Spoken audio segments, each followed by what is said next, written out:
If you were just told you have atrial fibrillation and your stomach dropped, take a breath with me. AFib is not a life sentence, and it's not an automatic emergency every time your heart feels jumpy. The part that most people miss is this. When you know the three main goals your care team uses, and you follow a simple daily playbook, you can protect your brain, calm your heart, and get your life back. Stay with me, because in the next 2 minutes, I'll give you a short checklist to start today, and later, I'll show you the exact 4-week plan I use with my own patients to feel more in control, not in panic. I'm Dr. Alex, and this channel is all about clear, calm, practical steps for your heart. Quick reminder before we dive in. This video is educational and not a substitute for personal medical advice. Don't stop or change any medication without talking to your own doctor. We're going to walk through what actually helps, what to watch for, and how to work with your care team so AFib doesn't run your life. Here's the safest way to think about AFib. Your heart has 2 jobs: pump blood and keep you alive. In AFib, the upper chambers, your atria, get electrical signals that are a bit like a crowd talking over each other. The lower chambers, the ventricles, are the pump. When the atria are noisy, the pump can get confused and beat fast or irregularly. That can make you feel fluttery, breathless, or just tired. But it doesn't mean your heart is failing on the spot. Control, not panic. The treatment goals are simple and powerful. Goal 1, prevent stroke with blood thinners when they're needed. Goal 2, control rate so the pump doesn't race and exhaust you. Goal 3, improve quality of life. Your energy, your sleep, your confidence to go for a walk, climb stairs, enjoy dinner with family. Everything we do fits under those 3 umbrellas. Now, before we go deeper, here's the quick start checklist I promised. Start a small AFib journal today. It can be a notebook or a note on your phone. Each time you feel an episode, write the date and time, what you were doing, walking the grocery aisle, sitting after a big meal, gardening, watching the news, how long it lasted, how fast your pulse felt if you checked it, and anything that might have been a trigger: poor sleep last night, dehydration, extra wine, a cold medicine, higher stress. Add what you did and how it improved or not. Bring that to your next appointment. The journal turns guesswork into a map your doctor can use to tune your plan and protect your brain and your day-to-day life. That journal, plus the 3 goals, is your safe takeaway to remember. We build protection, we calm the pump, and we lift your quality of life. But here's the part most people miss, and it changes everything. AFib has 2 parts you need to understand: progression and triggers. Progression is the slow background change that makes AFib easier to happen over time. Think of a forest drying out and becoming more likely to catch fire. Triggers are the sparks: a glass too many, a bad night of sleep, getting dehydrated. The sparks matter, but the dryness of the forest matters more in the long run. When you work both sides, dampen the forest, and watch the sparks, you take back control. Let's start with progression, because this is where you get real leverage. Over the years, the atria can get stretched and a bit inflamed. Stretch and inflammation make the cells cranky and more likely to fire off those noisy signals. What stretches and irritates the atria? 7 usual suspects show up again and again. I'll explain each in plain terms and give you one tiny safe action for each so you build momentum. High blood pressure is the first. Picture your heart like a garden hose with a pump. If the pressure in the hose is always too high, the hose walls thicken and the pump tires out. Inside the heart, that high pressure makes the atria stretch. Stretched atrial tissue behaves like a rubber band that's lost its snap. It holds shape less well, and the electrical system gets sloppy. That's a background dryer forest. The risk here is quiet. You don't feel high blood pressure most days, but it silently makes AFib easier. One safe action is to check your blood pressure at home a few times a week, sitting, feet flat, after 5 quiet minutes, and write it in your journal. Bring it to your doctor. The second action is to aim for a steady, daily walk after lunch or dinner, even if it's 10 minutes around the block. The heart likes routine. The easy line to remember is this: squeeze the hose less, and the atria relax more. Sleep apnea is next, And this one is huge, but often ignored. Imagine someone is briefly pinching your nose and mouth repeatedly at night. Your oxygen dips, your chest pressure swings, and your brain sends emergency signals. That surge is like wind across the forest. It stirs things up, and the atria get irritated and stretched. Many people don't know they have it. The clue is snoring, waking unrefreshed, or needing a nap by mid-morning. The risk here is not only more AFib, but also higher blood pressure and strain on the heart. The action is simple and safe. If your partner notices snoring, or you wake up tired, ask your doctor about screening. Even home tests exist. Treating sleep apnea is like watering down the dry forest every night.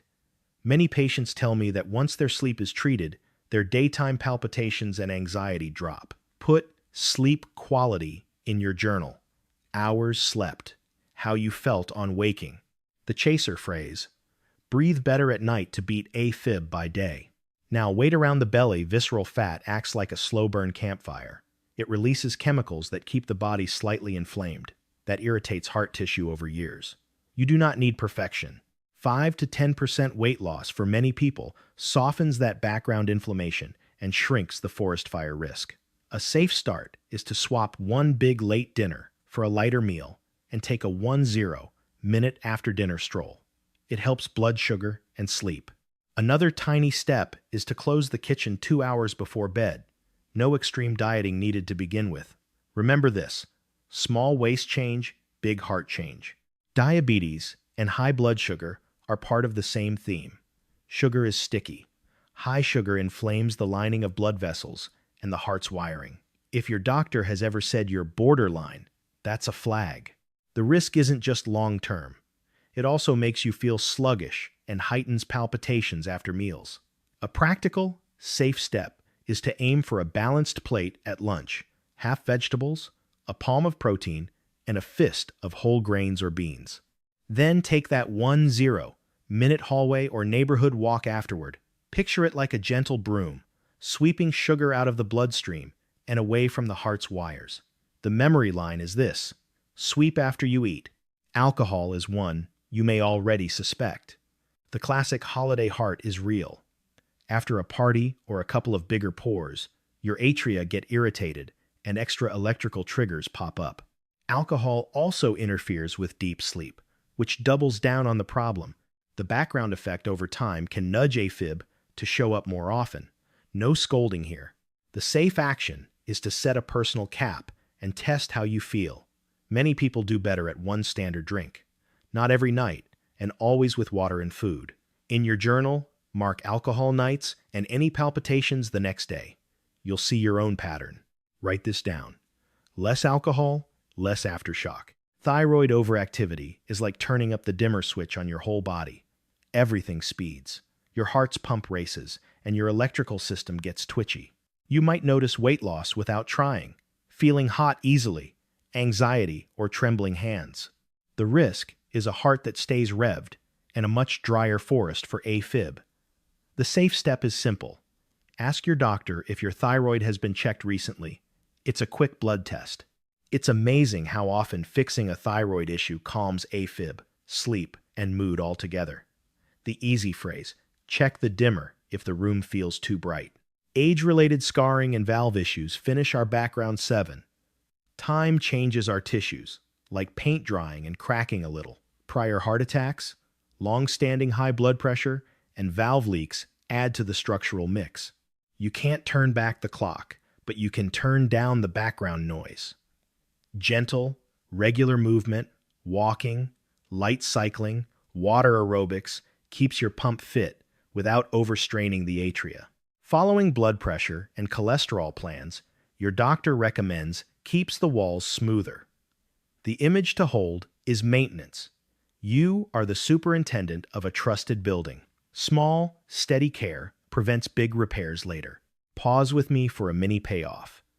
If you only remember one sentence from the progression side, make it this: tame, stretch, and soothe inflammation, and AFib has a harder time taking hold.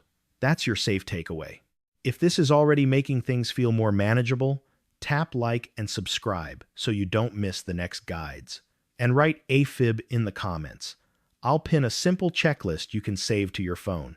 Now, let's reset attention and talk about triggers, because this is where moment-to-moment control lives. Triggers are like the light switch that flips an episode on. They don't explain the whole picture, but they matter today.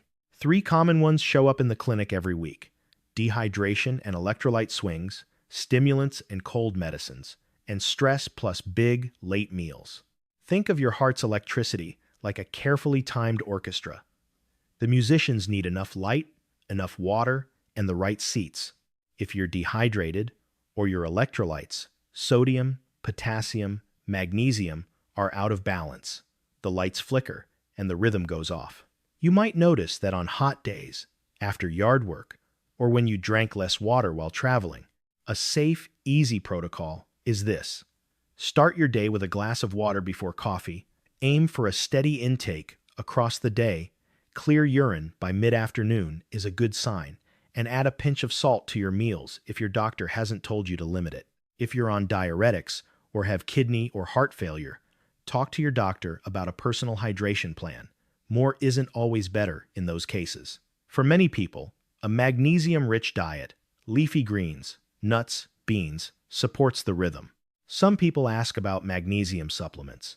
They can help in certain situations, but they're not for everyone. If you have kidney disease or are on specific medications, supplements may be risky. Always check with your clinician before starting anything new. The phrase to keep: steady fluids, steady rhythm. Now stimulants. Caffeine is complicated. For many people, 1 morning cup is fine, but high doses, energy drinks, or extra strength, cold medicines that sneak in stimulants like pseudoephedrine are classic AFib sparks. They tighten blood vessels and turn up the heart's sensitivity. The action here is to test your personal dose. Keep your morning cup small to moderate, avoid energy drinks, and when you have a cold, choose decongestant-free or ask your pharmacist to help you find a safer option. Add this to your journal: new cold medicine started, or extra coffee today. That one line can explain a lot of episodes. The shorthand is this: read labels, reduce surprises. Stress and big. Late meals may be the biggest, least appreciated combo. When stress rises, your body releases adrenaline. Your heart's wiring becomes more reactive. Add a heavy, late dinner, and blood shifts to your gut while you lie down. Your diaphragm pushes up, and your atria can get mechanically irritated. That's why some episodes start right as you're trying to fall asleep. 2 simple steps help: the 3-2-1 sleep routine and a 2-minute breathing pause. The 3-2-1 rule is no big meals or alcohol 3 hours before bed, no work or bright screens 2 hours before, and no fluids 1 hour before to avoid bathroom visits.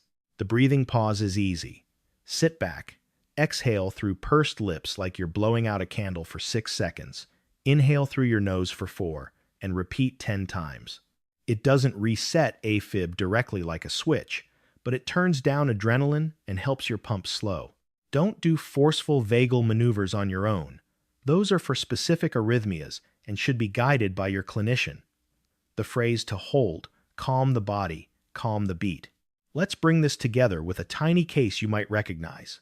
A 2-year-old gentleman, we'll call him Michael, felt fine most weeks, but every time he did yard work on a hot Saturday, then had 2 glasses of wine with a big dinner, he'd feel his heart flutter at 10 p.m. He assumed wine was the enemy and tried to quit entirely, but felt frustrated. When we looked at his journal, the pattern jumped out: dehydration during the day, a big, late meal, and then alcohol stacking on top. He added 2 bottles of water spaced through the afternoon, moved dinner an hour earlier, had 1 glass of wine with food and an equal glass of water, and took a 10-minute post-dinner stroll. Episodes dropped dramatically. He didn't need perfection. He needed a pattern. That's what your journal will give you. Now let's come back to the 3 treatment goals, because this is where trust and safety live. Goal 1 is stroke prevention. In AFib, because the atria quiver, instead of squeezing fully, blood can swirl and form a small clot, often in a nook called the left atrial appendage. If a clot travels to the brain, that's a stroke. The good news is, modern blood thinners drop that risk way down when they're used in the right people. Your doctor will use a simple scoring system based on age and conditions, like blood pressure, diabetes, prior stroke, heart failure, or vascular disease, to decide if a blood thinner is recommended. Don't be alarmed if you're asked to start one. It's not a punishment, it's a shield for your brain. The safe takeaway: never stop a blood thinner on your own, even if you feel better. Stopping suddenly can be dangerous. If you have a planned procedure, a dental visit, or a fall risk, call your doctor. They manage timing all the time. If bruising or nosebleeds worry you, write it down and call. Often there are dose adjustments or options that fit better. Goal 2 is rate control, keeping the pump from racing. When your heart rate is too fast for too long, you feel breathless, weak, and sometimes dizzy.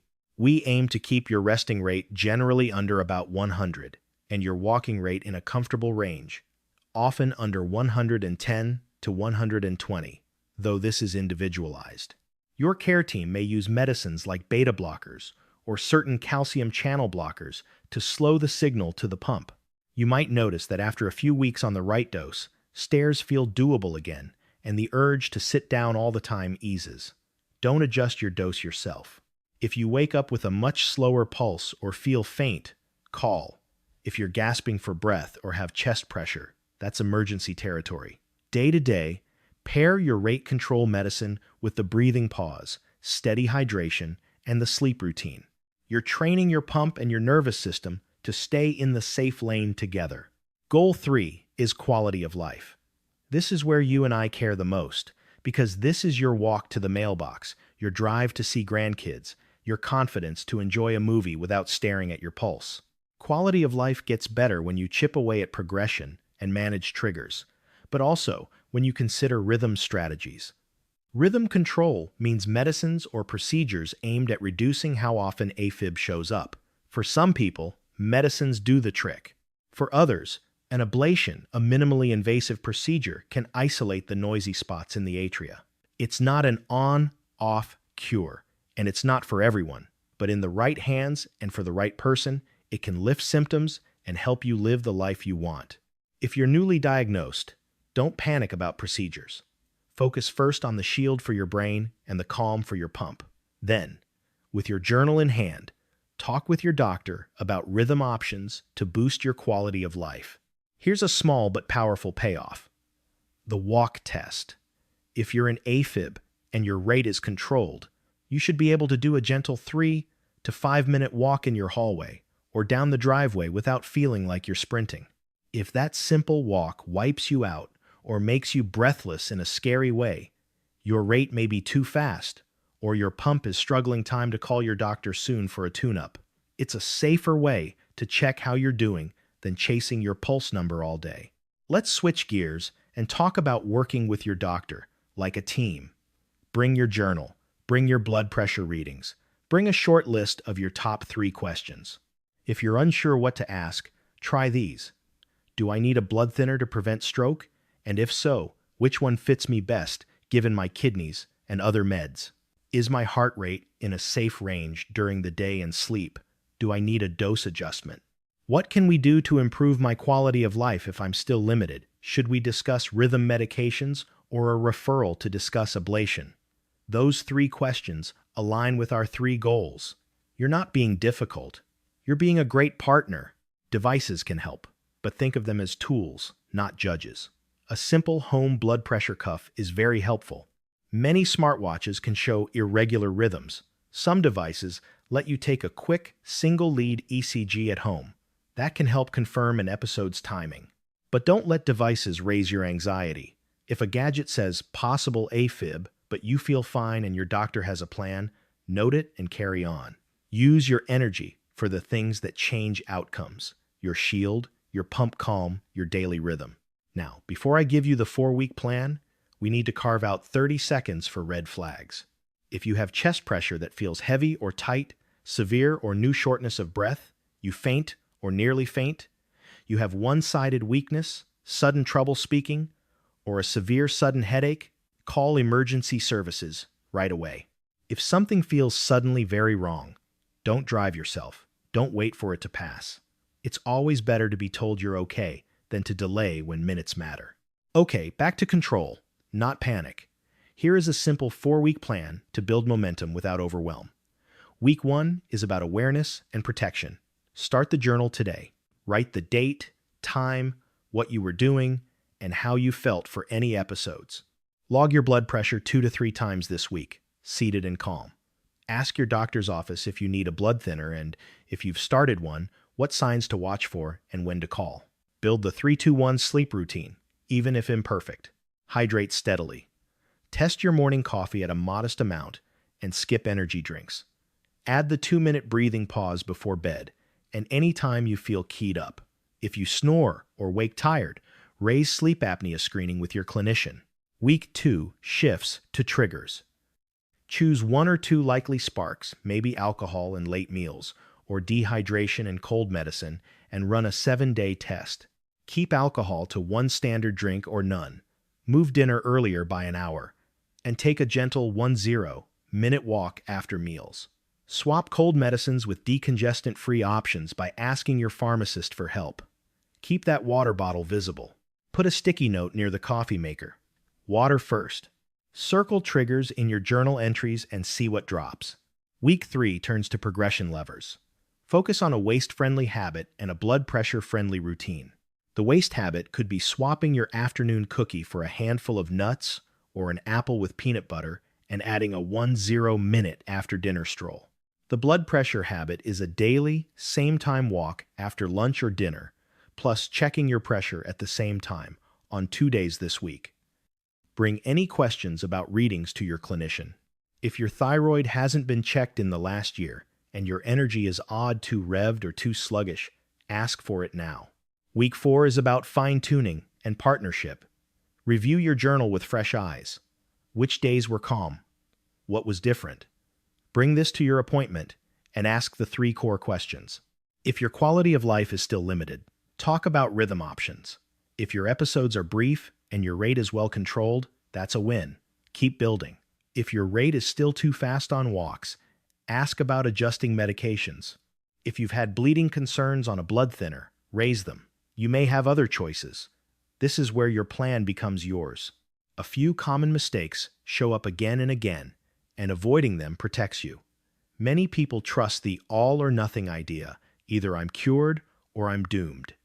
AFib doesn't work like that. Even after an ablation, there can be a blanking period of a few months where episodes appear, then settle. That's normal. The measure of success is fewer, shorter, less symptomatic episodes, and a safer brain, not perfection. Another mistake is stopping or skipping the blood thinner because the heart felt normal that week.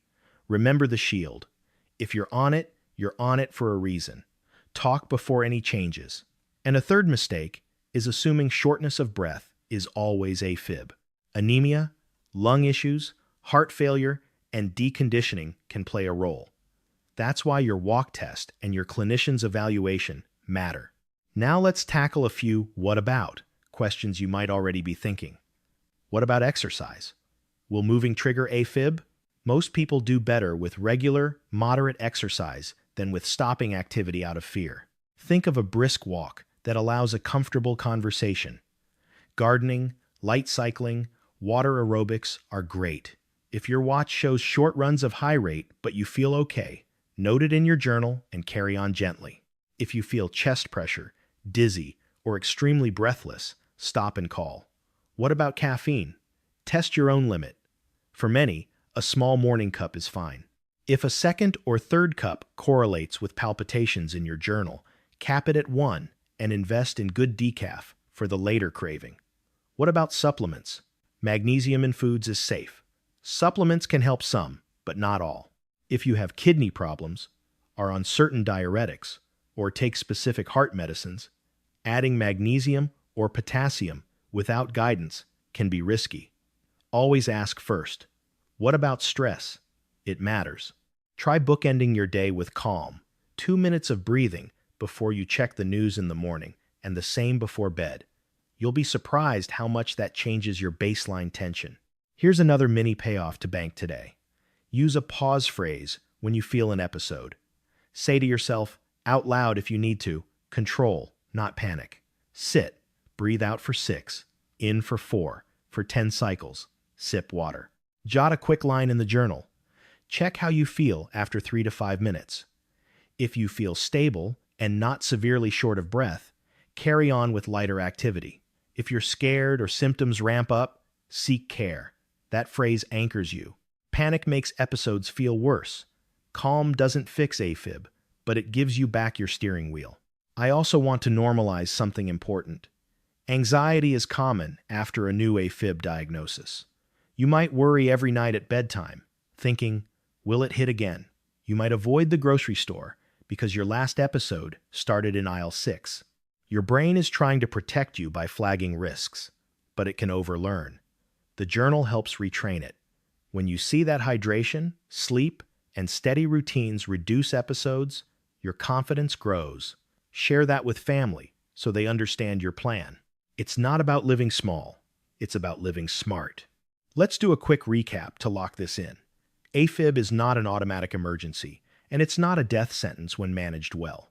Your 3 goals are to prevent stroke with the right blood thinner when indicated, to keep your heart rate in a safe, comfortable range, and to improve your quality of life. The big idea is progression versus triggers. Progression dries out the forest through stretch and inflammation, high blood pressure, sleep apnea, belly fat, high blood sugar, alcohol over time, thyroid issues, and age-related scarring. Triggers are the sparks, dehydration and electrolytes, stimulants and cold meds, stress and late heavy meals. Your journal turns this from mystery to map. Your 4-week plan builds momentum without overwhelm. And your safe takeaway to repeat to yourself is this: control, not panic, progression and triggers. Shield the brain, calm the pump, lift your life. Before we close, 2 safety reminders. First, this video is educational. Your plan must be tailored with your own clinician. Don't stop, start, or change medications, especially blood thinners, heart rate medicines, blood pressure pills, diuretics, or diabetes medications on your own. Second, the red flags are chest pressure, severe shortness of breath, fainting, sudden weakness on one side, or trouble speaking. In those cases, call emergency services right away. If today's guide helped you feel steadier, please like and subscribe so you'll see the next steps we build together. Comment AFib below, and I'll pin the simple checklist for your journal and your first 4 weeks. Share this with someone who was just told they have AFib. This is exactly the moment when clear, calm steps matter most. Next, if you want to go deeper on rhythm options, watch my step-by-step walkthrough of ablation, what happens before, during, and after, and how to know if it fits your goals. Or, if you're curious about the domino effect of medications and electrolytes, I'll show you how to ask for the right labs and avoid common pitfalls. You're not powerless. With a shield for your brain, a calm for your pump, and smart daily habits, you can live fully with AFib, and I'm right here to help you do it.